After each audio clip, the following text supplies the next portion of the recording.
The awesome thing about this DVD is we had a Mallrats 10th anniversary Q&A, a screening first and then a Q&A afterwards. And what we did was we videotaped the whole movie for 90 minutes from the back of the theater on screen, like as if it was a bootleg. And then we went into the Q&A.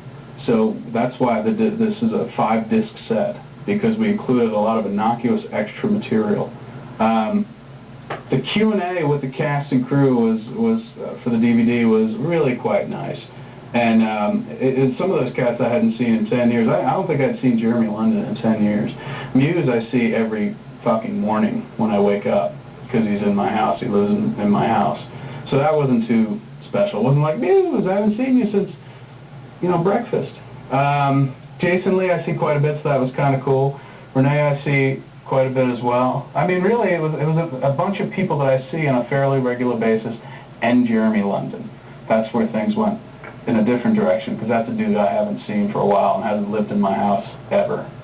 So it was really great to reunite with the cast and sit around and reminisce, and to have Jim Jacks up there was nice. We had an adult on the panel for once, which is weird because I realize that at 34 I too am an adult, but I don't feel like it, particularly when I stand beside Jim Jacks at a urinal, because that dude's hung like a fucking moose, and I'm hung like an infant. That won't be on the DVD, but just when you watch the Q&A, know that that's what's going through my head.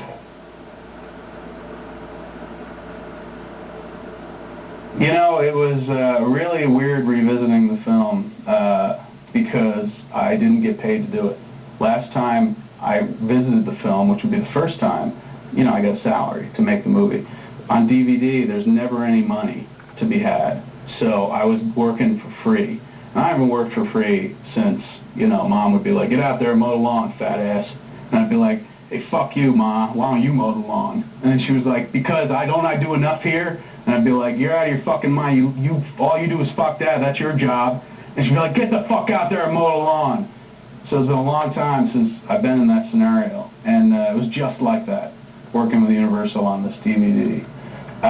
Good times. It was interesting to kind of go back and look at the movie and realize what a terrible filmmaker I was, and still am. And that's the thing. You'd imagine I'd look at it and be like, wow, I've really come a long way. Not really. Not much. I shoot a little more coverage. That's about it. It's a weird movie for me because it's the one movie of ours that was really incredibly unsuccessful in theaters, but then it found this audience later on video, so I have mixed feelings about it. For a long time, Mallrats was the redheaded stepchild, and the one that you beat around and shit, slap around, and people excuse you because it's a fucking redhead and a stepchild. But it would be like the redheaded stepchild hit the lottery, and then you gotta kind of be nice to it. So that's how I feel about Mallrats 10 years later.